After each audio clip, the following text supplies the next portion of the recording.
आज क्या है बेटा, कंडक्टिविटी का मतलब एक्चुअल में क्या है, ये है बेटा कंडक्टेंस की वैल्यू ही है ये, लेकिन किस कंडीशन में, जब आपके कंडक्टर की लेंथ 1 मीटर हो और उसका एरिया ऑफ क्रॉस सेक्शन बेटा क्या हो, 1 मीटर स्क्वायर हो। आया समझ में कि नहीं? कंडक्टिविटी को कैसे डिफाइन करेंगे, इट इज द कंडक्टेंस, ठीक है, ऑफ एनी सॉल्यूशन या ऑफ एनी कंडक्टर हैविंग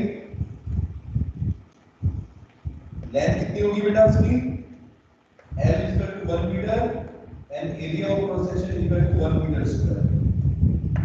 बोलो बेटा, इतना आगे सबको समझ में अच्छे से याद रहेगा?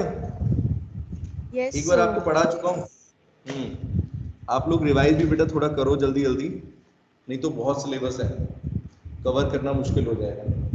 तो कंडक्टेंस ऑफ एनी कंडक्टर बेटा क्या हो गया, कैपेसिटेंस, ये सॉरी, इसको कंडक्टिविटी बोलेंगे।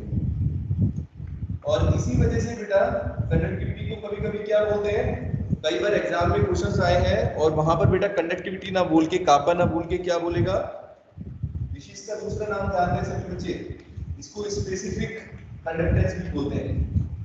क्या बोलेंगे बेटा, रिपीट तो कर दो, ये आएगा एग्जाम में, स्पेसिफिक कंडक्टेंस। कंडक्टिविटी बेटा क्या होती है, is also known as specific conductance. Shreyansh reply करो बेटा, आगे अच्छे से समझ में? ठीक है, गुड। और इसका नाम भी बेटा याद रखना है, देखो कई बार एग्जाम में कंडक्टिविटी नहीं बोलेगा आपको, आपको बोलेगा स्पेसिफिक कंडक्टेंस।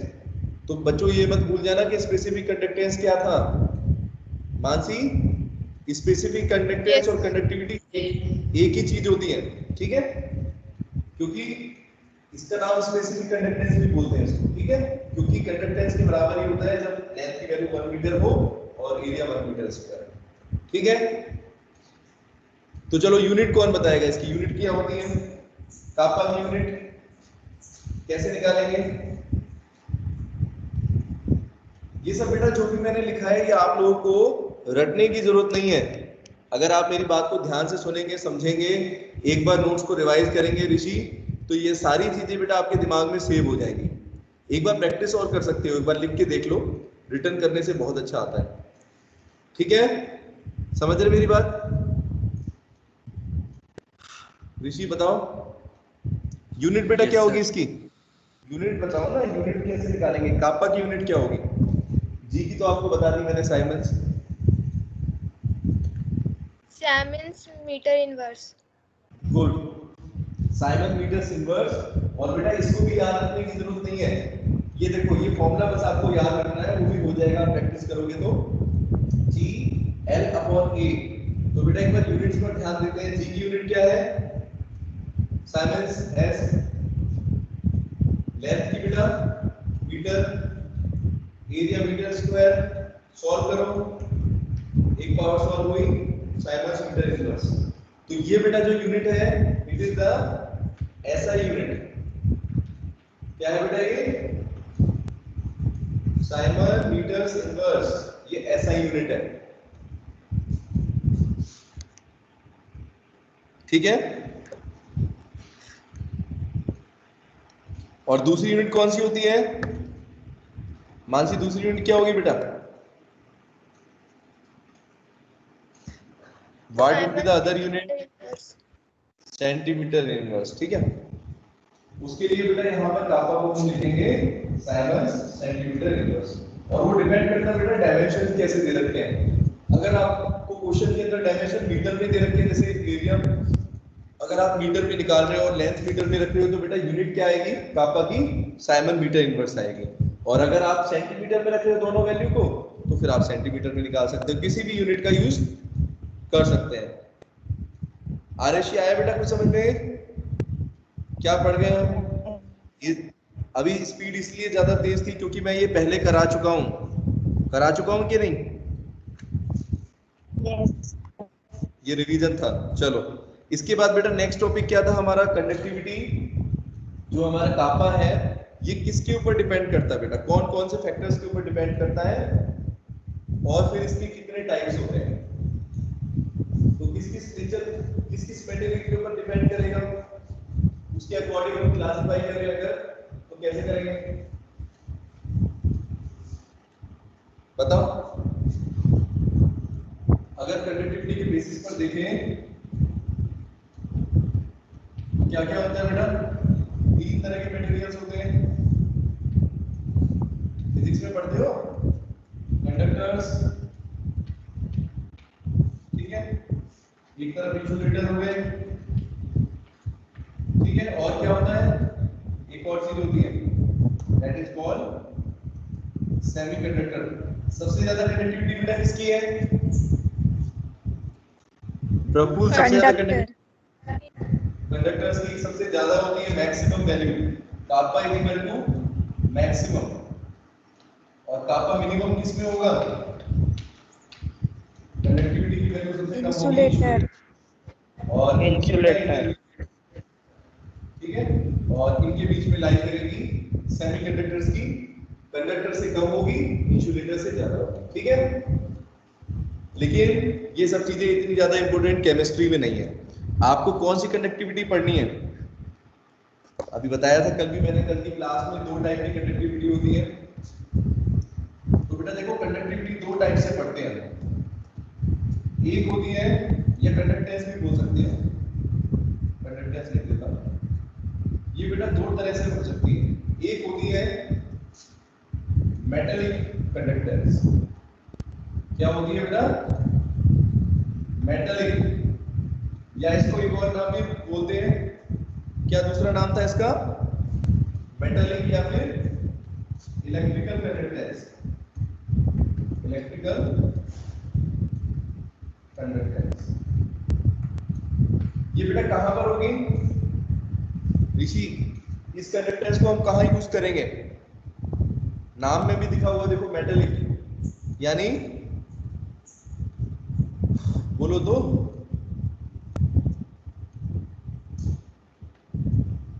आयोनिक, दूसरी कौन सी है, आयोनिक, और दूसरा नाम क्या था बेटा मानसी, आयोनिक या बेटा इलेक्ट्रोलाइटिक कंडक्टेंस, ये पढ़ रहा है अपने को।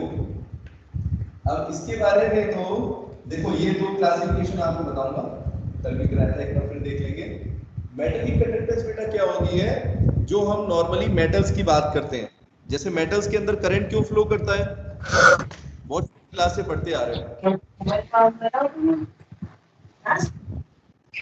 हाँ बेटा,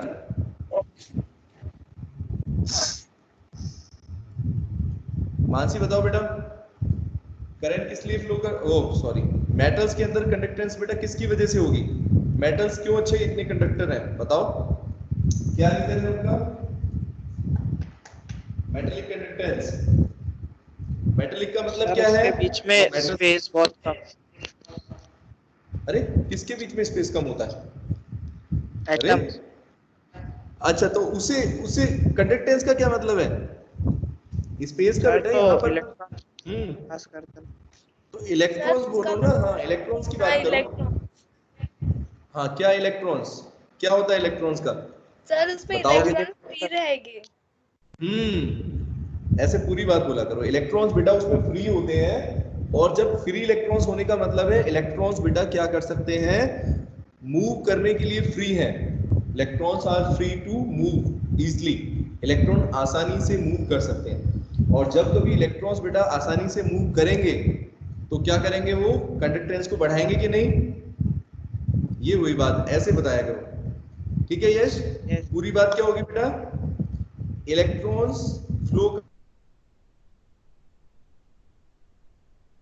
आगे बात समझ में, तो बेटा एक तो होती है मेटालिक कंडक्टेंस जो मेटल्स के अंदर प्रेजेंट होती है, समझ में आ रही है मेरी बात बेटा मानसी, और दूसरी कंडक्टेंस कौन सी लिखी है देखो, सेकंड नेम क्या है, आयोनिक, अब आयोनिक का मतलब क्या हुआ, आयन से जुड़ा हुआ, आयन क्या होता है, व्हाट इज एन आयन, कोई भी चार्ज पार्टिकल होता है उसी को बोलते हैं आयन, यस और नो, जैसे आपका कोई भी पॉजिटिव चार्ज भी हो सकता है, इटायंस भी हो सकते हैं, एनायन भी हो सकते हैं, है कि नहीं? तो जहां पर बेटा देखो ये चीज आप समझ लो, कंडक्टिविटी या कंडक्टेंस दो तरीके से हो सकती है। एक तो बेटा मेटल्स में हो सकती है, ठीक है यश?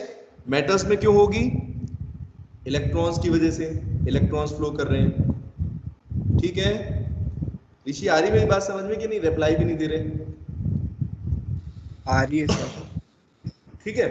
और दूसरी बेटा कंडक्टेंस कब होती है? जब किसी सॉल्यूशन के अंदर अगर आयन मूव करने लग जाए, ठीक है? आयंस अगर आसानी से मूव करने लगे, जैसे सोडियम क्लोराइड है, कोई भी आप ऐसा ले लो जिसमें आयंस हो, sodium hydroxide, sodium chloride, HCl, इनको अगर बेटा वाटर में डालते हो तो क्या होता है? ब्रेक डाउन होंगे, ये ब्रेक डाउन हो जाएंगे कीटायंस और एनायंस में, है ना मानसी? Yes. समझ रहे मेरी बात? अब ये आयन बेटा क्या होगा? चुपचाप थोड़ी बैठेंगे, मूव करेंगे। जब ये मूव करेंगे तो इनकी वजह से क्या होगा? जब कोई चार्ज पार्टिकल मूव करता है, फिजिक्स में पढ़ चुके हो, तो उसकी वजह से बेटा कहीं ना कहीं इलेक्ट्रिसिटी होती है या कंडक्टेंस होती है। उसी को क्या बोलते हैं? उसी को क्या बोलेंगे? ये देखो, आयोनिक या इलेक्ट्रोलिटिक कंडक्टेंस। अब बताओ ये केमिस्ट्री में कौन सी पढ़ोगे, ये वाली या ये वाली? सोच के बताओ, इस चैप्टर से क्या रिलेटेड लग रहा है आपको? ये अभी हम पढ़ने वाले हैं, इसके बारे में हम कुछ नहीं पढ़ेंगे, बस आपको बताना था कि मेटालिक कंडक्टेंस होती है, ठीक है? नंदिनी आया कुछ समझ में बेटा? अभी क्या बोला मैंने? मेटालिक कंडक्टेंस बेटा हम जनरली फिजिक्स में पढ़ते हैं, ठीक है? अरे बोलो, मेटल्स की property, Yes, sir. Yes sir. Coefficient of conductivity होता था, क्या क्या चीजें हैं उसमें? बहुत सारी चीजें, यहां से निकालते हैं अल्फा, वो कोफिशिएंट आता है। थोड़ा बहुत तो मुझे भी याद है, आप लोग तो फिजिक्स पढ़ रहे हो तब भी भूल जाते हैं। तो देखो बेटा, ठीक है? तो ये अपने अभी काम का नहीं है, हमारे काम की क्या चीज है बेटा? Ionic conductance. तो क्या पढ़ना है इस चैप्टर में बेटा अपने को? आयोनिक कंडक्टेंस पढ़ना है। आयोनिक बोलते हैं या इलेक्ट्रोलाइटिक बोलते हैं? तो बेटा एक बार इलेक्ट्रोलाइट की डेफिनेशन और क्लियर कर लेते हैं ऋषि, बार बार आपको वहीं से बेसिक से शुरू करनी पड़ती है। अब बता दो जरा मुझे, इलेक्ट्रोलाइट क्या होता है और कितने टाइप के होते हैं? जल्दी बताओ ऋषि, इलेक्ट्रोलाइट क्या होता है बेटा? जल्दी बताओ, व्हाट इज एन इलेक्ट्रोलाइट?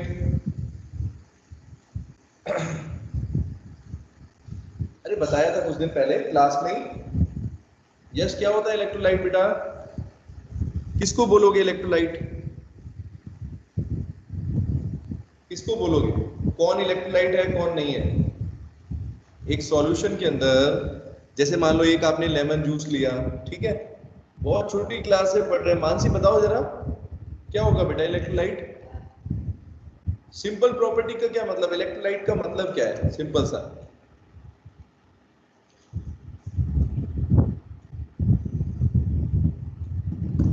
बोलो, भूल गए? इलेक्ट्रो का मतलब क्या होता है? सिंपल सी बात, जहां पर इलेक्ट्रो लग गया उसका क्या मतलब है? यस, अरे वो इलेक्ट्रिक चीज से जुड़ी है, इलेक्ट्रिसिटी से, इलेक्ट्रिक करंट से या इलेक्ट्रिसिटी से जुड़ी हुई है या नहीं है? इलेक्ट्रो का मतलब क्या हुआ?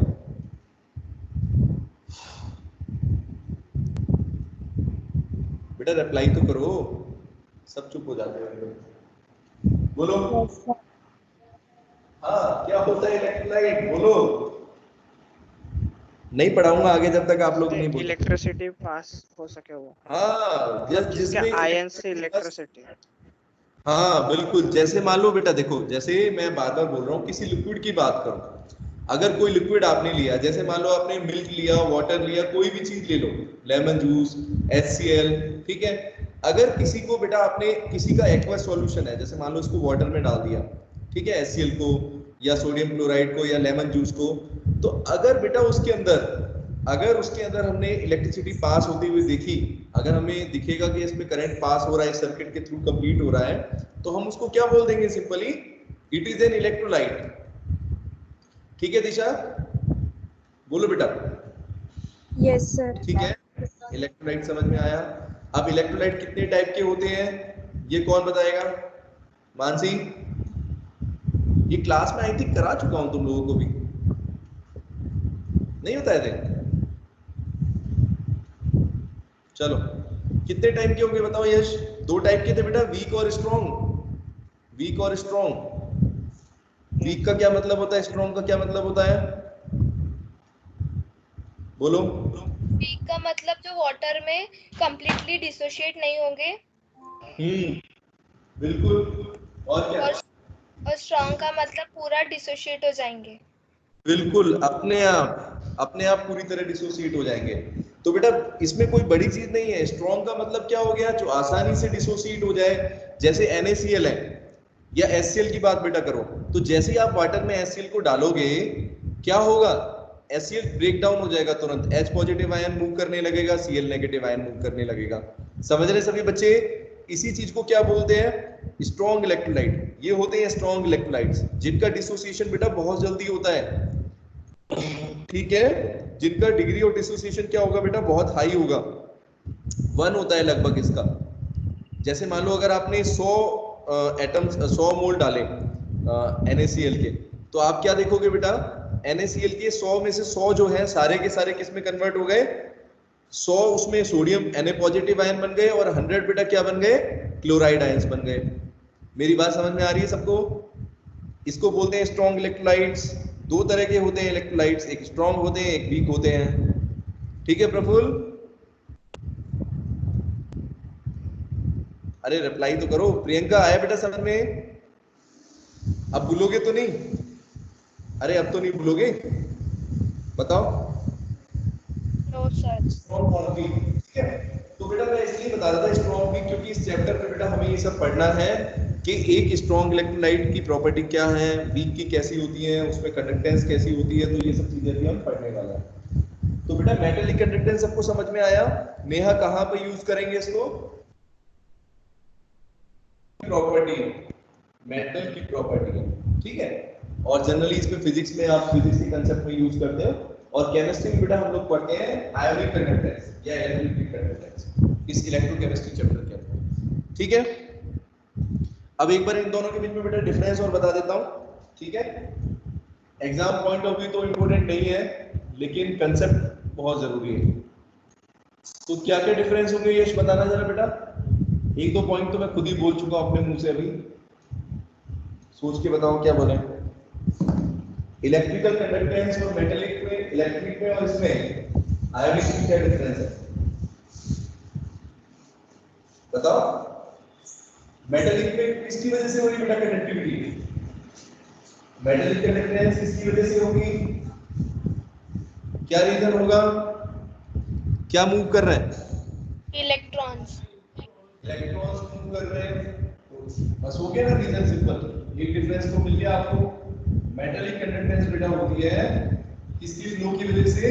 It is due to flow of electrons, ठीक है बेटा?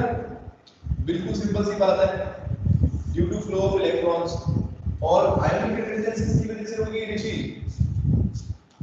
What is ionic conductance? बार बार बोल रहा हूं, आयोनिक और इलेक्ट्रोलाइटिक कंडक्टेंस बोलते हैं। ये किसकी वजह से है बेटा? अरे अब तो बोलो, क्या मूव कर रहे हैं इसमें? इलेक्ट्रॉन। इसमें मेटल के अंदर इलेक्ट्रॉन्स मूव कर रहे हैं, और आयोनिक कंडक्टेंस के अंदर क्या होगा बेटा? आयंस मूव करेंगे, ठीक है ऋषि?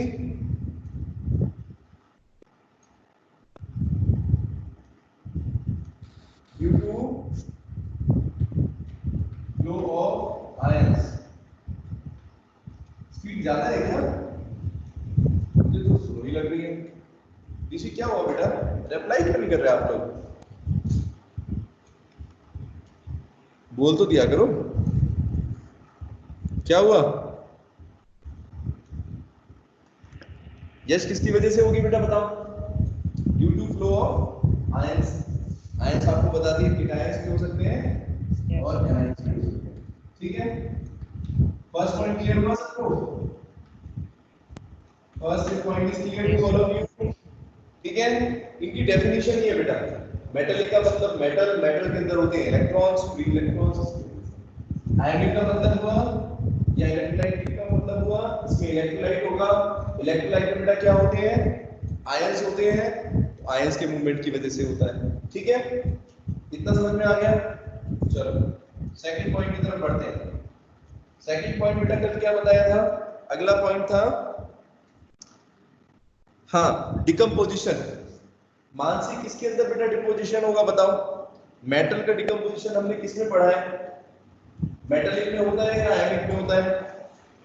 इसका एग्जांपल इलेक्ट्रोलिसिस से देख सकते हैं। इलेक्ट्रोलाइसिस जब करते हैं बेटा, हाँ बोलो बोलो। आयनिक में डिकम्पोजिशन होता है ना। तो आयोनिक में बेटा क्या होता है, बेसिकली कोई भी मेटल क्या होगा, डिपोजिट होगा।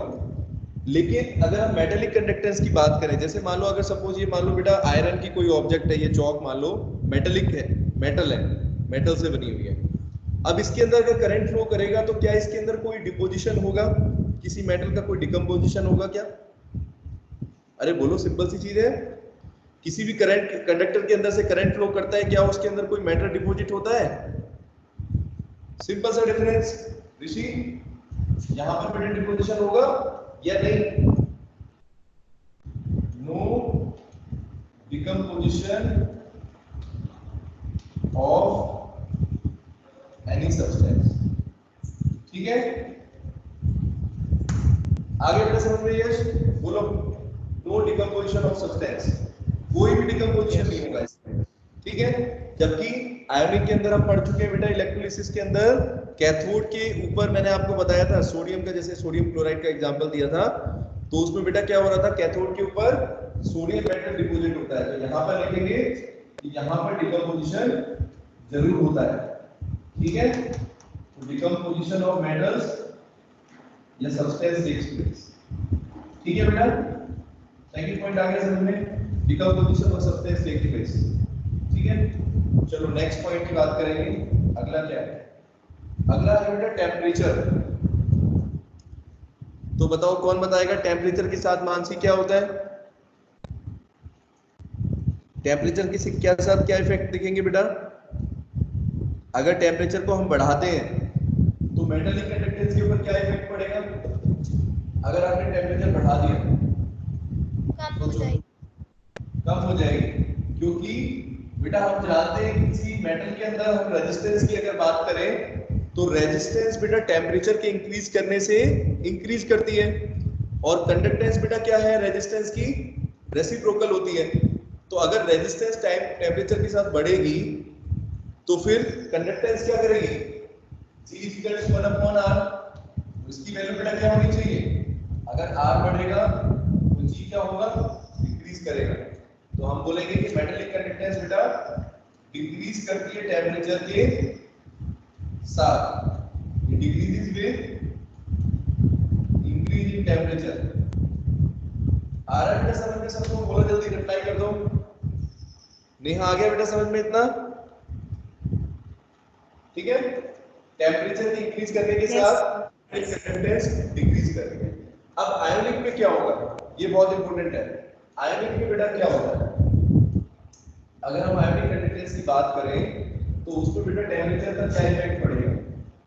इसके लिए आप देखो, इसके लिए ऐसे समझो कि मान लो अगर कोई इलेक्ट्रोलाइट हमने लिया, ठीक है, इस बीकर के अंदर।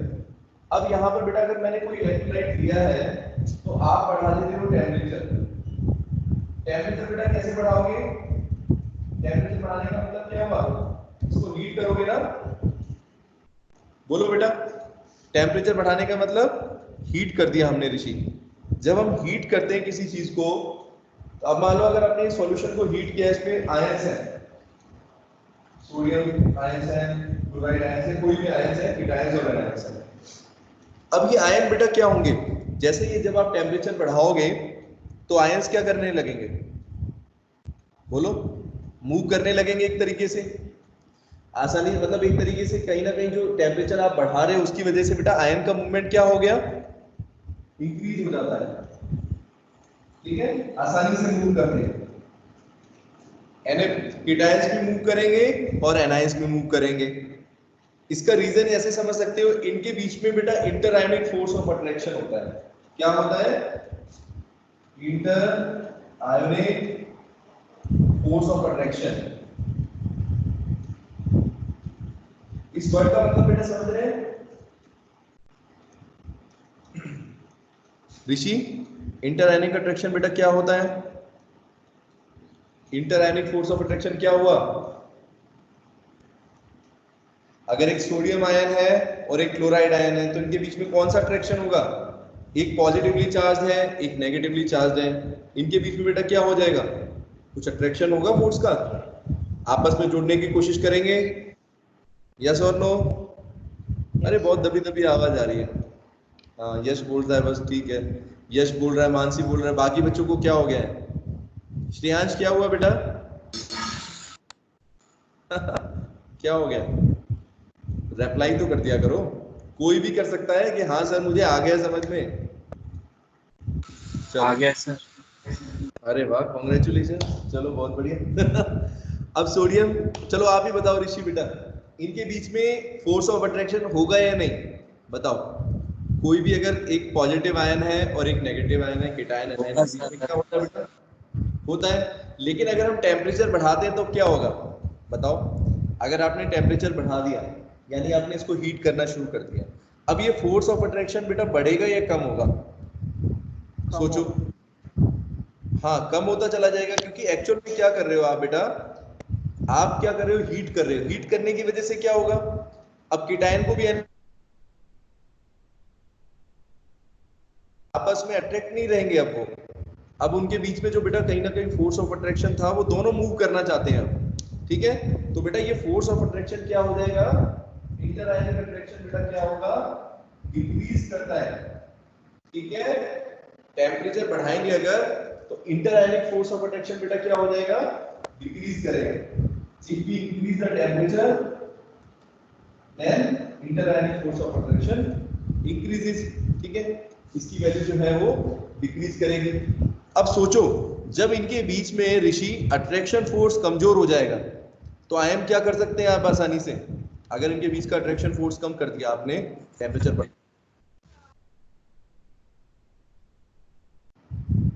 यस और नो? इनका मूवमेंट पहले से बेटर होगा, पहले से ज्यादा मूवमेंट होगा। Yes sir. Shreyansh, yes sir. और ज्यादा मूवमेंट होगा तो कंडक्टेंस क्या होगी? बढ़ेगी कि कम होगी? बढ़ेगी। बढ़ेगी। सबको आगे समझ में? बोलो। तो बेटा इस तरीके से इंटरआयनिक अगर अट्रैक्शन डिक्रीज करेगा तो हम बोल सकते हैं इंक्रीज करेगी टेम्परेचर के बढ़ने के साथ। ठीक है, एक और बेटा फैक्टर है, दो फैक्टर्स होते हैं इसमें। एक तो आपको मैंने बता दिया इंटरआयनिक फोर्स ऑफ अट्रैक्शन, एक बेटा फोर्स ऑफ अट्रैक्शन, और एक और यहाँ पर फैक्टर है, सॉरी, इस फैक्टर को बोलते हैं हम डिसोसिएशन, है ना? तो अब बेटा देखो, अगर आप टेम्परेचर बढ़ाते हो बेटा ऋषि, अगर हम टेम्परेचर को बढ़ा दें तो अब मान लो अगर कोई वीक इलेक्ट्रोलाइट हो, ये तो स्ट्रॉन्ग है, चलो स्ट्रॉन्ग तो अपने आप ही डिसोसिएट हो जाता है। अगर वीक इलेक्ट्रोलाइट की बात करें तो अगर आप टेम्परेचर बढ़ा रहे हो तो बेटा एक्चुअल में क्या होता है? टेम्परेचर बढ़ाने की वजह से डिसोसिएशन बढ़ जाता है। क्या हो जाता है? डिसोसिएशन बढ़ जाएगा। मतलब मान लो अगर आपने कोई वीक इलेक्ट्रोलाइट की बात करते हैं, जैसे एसिटिक एसिड जो है एक वीक इलेक्ट्रोलाइट है, ठीक है मानसी?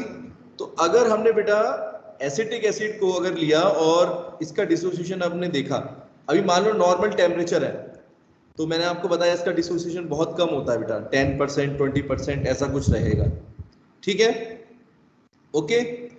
अब आपने टेम्परेचर बढ़ाया, टेम्परेचर बढ़ाने की वजह से बेटा क्या होगा? इसका डिसोसिएशन धीरे धीरे क्या होगा?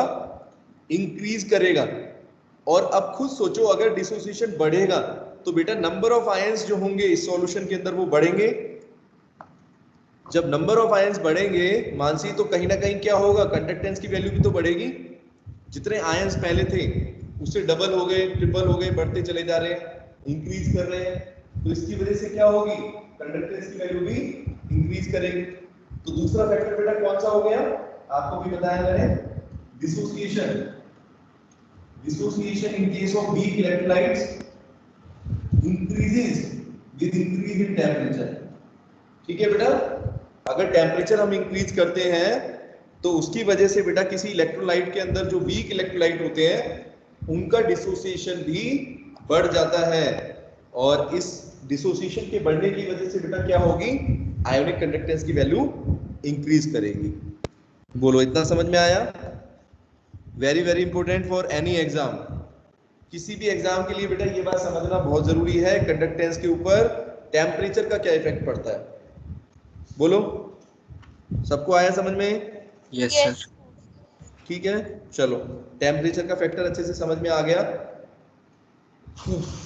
तो इसमें इंक्रीज करती है ओवरऑल, अगर बेटा देखें तो आयनिक कंडक्टेंस बढ़ती है टेम्परेचर बढ़ाने के साथ, और ये बेटा क्या होती है, इसकी वैल्यू डिक्रीज कर, ठीक है, उसमें इंक्रीज होगी। चलो इसके बाद अगला पॉइंट था रेजिस्टेंस।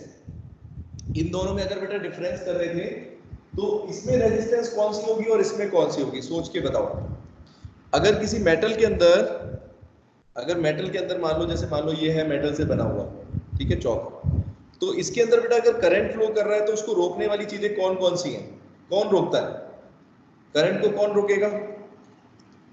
कहीं ना Resistance. कहीं हाँ रेजिस्टेंस रोकेगी। तो रेजिस्टेंस जो होती है वो एक्चुअल में बेटा किसकी वजह से होती है, देखना समझना आप।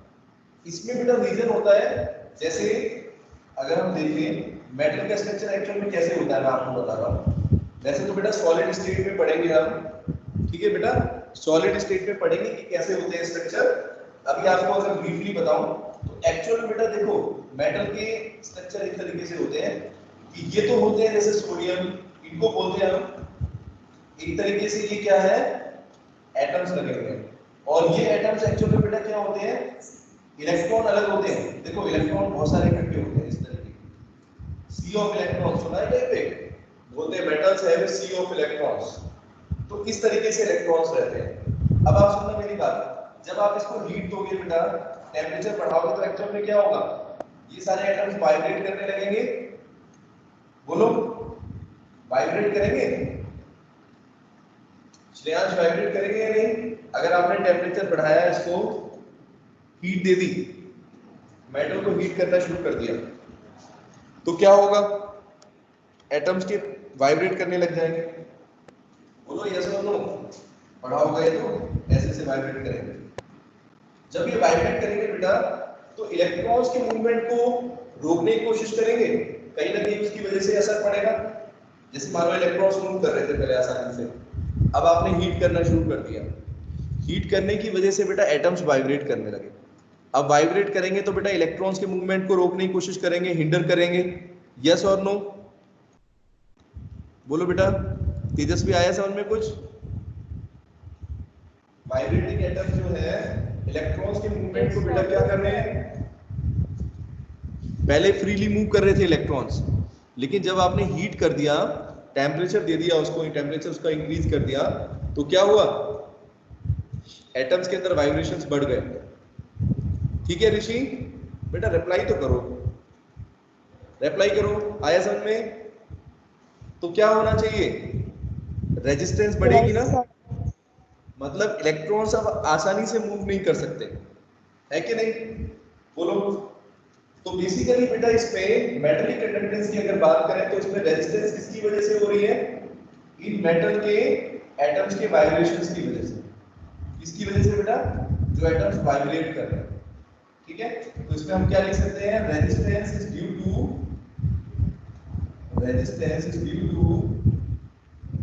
बोलो कौन-सी, वाइब्रेशंस ऑफ एटम्स। क्या हो जाएगा बेटा, वाइब्रेशन ऑफ एटम। सिंपल है। बोलो बेटा किसको नहीं आया, रिप्लाई तो करो। वंचिता आ गया बेटा समझ में? मेटल्स को जब आप हीट करते हो, ठीक है, टेम्परेचर इंक्रीज करते हो, तो क्या होते हैं, मेटल्स वाइब्रेट होने लगते हैं अपनी एक्सिस पर, सिंपल हार्मोनिक मोशन भी करते हैं। श्रेयांश ठीक है?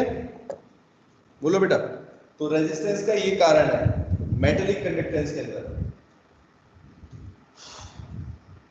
आया या नहीं समझ में? रिप्लाई करो जल्दी। आया सर। आ गया आया सबको? Yes, sir. Yes sir. Yes अगर स्पीड तेज लग रही है तो बताओ। वैसे मुझे तो लगता है कि आप लोग इतने कैपेबल हो बेटा, बहुत सिलेबस है बेटा, बहुत मेहनत करनी पड़ेगी, ठीक है। प्राची आ गया बेटा समझ में। मेटेलिक कंडक्टेंस में रेजिस्टेंस किसकी वजह से हो रही है बेटा, हम देख रहे हैं एटम जो वाइब्रेट कर रहे हैं उसकी वजह से। अब यहाँ पर आ जाओ आयंस के अंदर, आयन में क्या होगा बेटा, इसको यहाँ पर कौन कौन रेजिस्टेंस देगा, तो मानसी कौन कौन से रेजिस्टेंस बेटा हो सकते हैं, क्या क्या चीजें ऐसी हो सकती है जिसकी वजह से आयंस का मूवमेंट रुकेगा, सोच के बताओ। यहीं पर कुछ पॉइंट पे कुछ चीजें लिखी हुई हैं, 2 फैक्टर्स यहाँ पर लिखे हुए हैं, इसके अलावा और एक फैक्टर और है, इसकी वजह से होती है रेजिस्टेंस, बोलो। 2 फैक्टर्स रेस्पॉन्सिबल होते हैं रेजिस्टेंस के लिए। आयंस का मूवमेंट बेटा 2 वजह से रुक सकता है या कम हो सकता है, उसको रेजिस्टेंस मिलेगा। कब मिलेगा, कौन रोकने की कोशिश कर रहा है, सबसे पहला तो हाँ बोलो, बताओ बताओ। विस्कोसिटी, गुड, एक तो विस्कोसिटी आपने बता दिया। चलो, resistance is due to viscosity, एक तो बेटा विस्कोसिटी फैक्टर होता है, ठीक है। और विस्कोसिटी किसकी बेटा, विस्कोसिटी अगर हम बात कर रहे हैं तो किसकी बात कर रहे हैं, सॉल्वेंट की बात कर रहे हैं, ठीक है।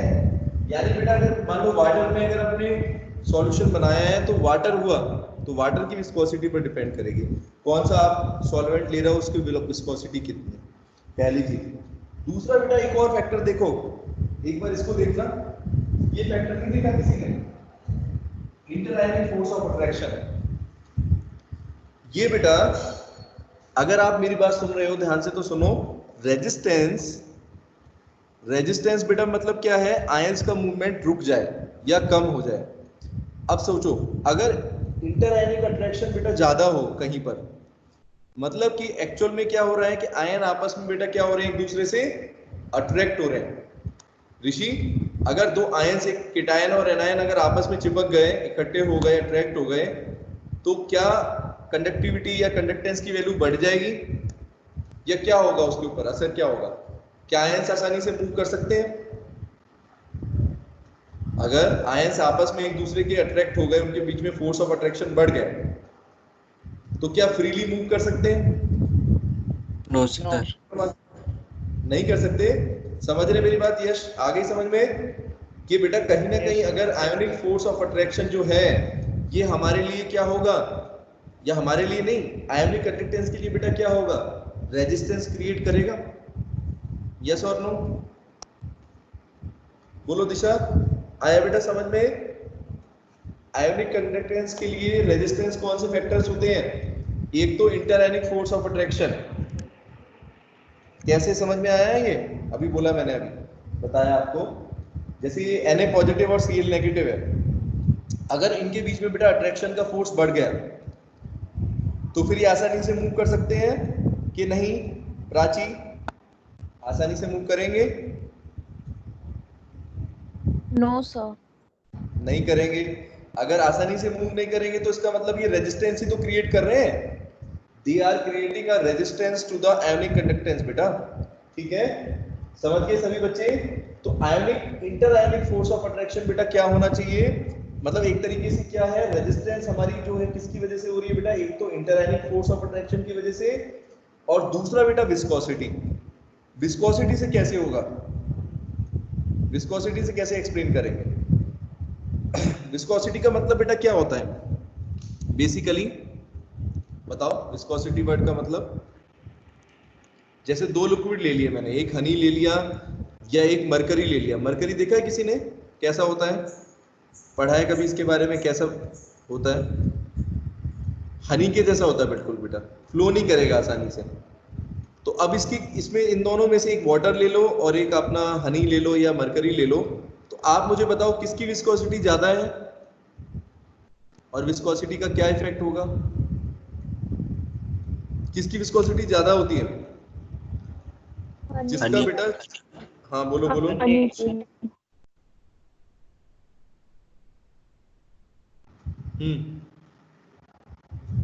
इसका क्या मतलब है, मरकरी की विस्कोसिटी ज्यादा होने का मतलब क्या हुआ, आयंस आसानी से मूव किस में करेंगे, आप बस ये बताओ मुझे, आयंस किस में आसानी से मूव कर सकते हैं, मरकरी में, ठीक है, या फिर वाटर के अंदर। आपने मरकरी में डिप कर दिया आयंस को, और एक दूसरे सॉल्यूशन में वाटर में कर दिया। कहाँ पर रेजिस्टेंस ज्यादा होगी, कहाँ पर इलेक्ट्रॉन जो है वो आसानी से मूव नहीं कर पाएंगे। रेजिस्टेंस का मतलब क्या हो गया बेटा? मर्क्यूरी। कंडक्टेंस का अपोजिट है ना। हाँ यश बोलो। मर्क्यूरी हाँ। में सर। मरकरी में क्या चीज ज्यादा होगी? विस्कोसिटी ज्यादा होगी। Yes. और विस्कोसिटी ज्यादा होगी तो बेटा रेजिस्टेंस भी क्या होगी? ज्यादा रेजिस्टेंस क्या हो जाएगी? ज्यादा होगी, कंडक्टेंस कम हो जाएगी। समझ गए सभी बच्चे? तो बेटा यही तो मैं पूछ रहा हूँ कि रेजिस्टेंस किसकी वजह से होगी। तो रेजिस्टेंस बेटा आयनिक कंडक्टेंस में याद रखना है आपको, दो फैक्टर्स की वजह से होती है। एक रीजन है आपका inter ionic force of attraction, ठीक है, क्योंकि inter ionic force of attraction की वजह से भी बेटा क्या होगी? कंडक्टेंस कम हो जाएगी या रेजिस्टेंस बढ़ेगी। और दूसरा बेटा विस्कोसिटी ऑफ द सॉल्वेंट, जो सॉल्वेंट की विस्कोसिटी है उसकी वजह से। ये चार फैक्टर सबको समझ में आ गए? बताओ, बोलो। मानसी आए समझ में बेटा? Yes sir. चार फैक्टर जो बताए, ये चारों फैक्टर बेटा आपको अच्छे से याद कर लेने हैं। इससे आपको समझ में आएगा कि इन दोनों कंडक्टिविटी या कंडक्टेंस के बीच में क्या डिफरेंस है। क्लियर हो जाएगा बिल्कुल। चलो एक बार स्क्रीनशॉट ले लेते हैं इसका, फिर उसके बाद आगे करेंगे।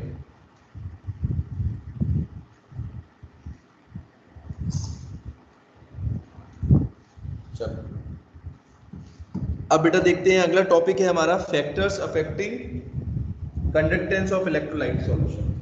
कौन कौन से फैक्टर्स जो हैं वो आयनिक कंडक्टेंस को इफेक्ट करते हैं। तो अभी कुछ फैक्टर तो आप देख ही रहे होंगे। कौन कौन से फैक्टर्स होते हैं देखेंगे अभी। टेम्परेचर का इफेक्ट तो मैंने आपको बताया है ना, टेम्परेचर का इफेक्ट हो गया। और इसके अलावा और कौन कौन से होते हैं वो देखेंगे। चलो बंदा टाइम भी बेटा हो गया वैसे तो। आज आप लोग एक काम करो, ठीक है, न्यूमेरिकल्स बेटा करेंगे जो मैंने दे रखे हैं आपको, ठीक है बेटा, कर सकते हैं प्रफुल्ल, कोशिश करके देखने हैं न्यूमेरिकल्स। और इसके बाद बेटा ये टॉपिक आप लोग पढ़ना पहले से अपने आप से, फैक्टर्स अफेक्टिंग कंडक्टेंस। इसमें देखो 5 पॉइंट्स हैं। नेचर ऑफ इलेक्ट्रोलाइट है, साइज ऑफ आयंस होता है, नेचर एंड सॉल्वेंट, ठीक है, sorry nature of solvent and it's viscosity, ये तो अभी बता के चुका हूं, ठीक है। फोर्थ होगा कंसंट्रेशन और पांचवा होगा टेम्परेचर, ठीक है। 5 फैक्टर्स हैं, तो एक बार बेटा अपने आप पढ़ना है इनको, ठीक है। Yes sir. और न्यूमेरिकल्स करने सभी बच्चों को, कल फिर डिस्कस करेंगे न्यूमेरिकल्स को। आप लोग बेटा 100% करना क्वेश्चंस, ठीक है, चाहे गलत हो या सही हो आपको करने जरूर है। एक बार करके तो देखो कितने आ रहे हैं क्वेश्चंस। अगर अभी बेटा करोगे तभी न्यूमेरिकल एग्जाम में कर पाओगे, ठीक है। चलो okay bye, take care. Bye sir, good day.